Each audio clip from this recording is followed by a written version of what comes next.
يتقدم الآن من أجل إدراك التعادل ويهاجم من الجهة اليمنى. نامي ضربة جزاء بلنتي، ضربة جزاء بلنتي. نامي تقدم، نامي توغل، نامي غامر مغامرة حقيقية من الجهة اليمنى والعرقلة كانت حاضرة، وبالتالي ضربة جزاء على نايم فلاتة في هذه التعبيرات وفي هذه الصورة معبرة. ضربة جزاء، ضربة جزاء للهلال يريد إدراك التعادل في الدقيقة رقم 27.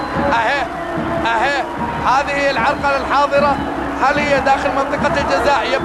يبدو لي أنها داخل المنطقة، وبالتالي كل القرارات سواء بلنتي الحزم بلنتي الهلال في الراية الثالثة. لن يستسلم الهلال، لن يرفع الراية. جول! الله هدف التعادل يأتي من الهلال عن طريق الشلهوب المتخصص المتعهد الذي يتقدم لتنفيذ الركلة.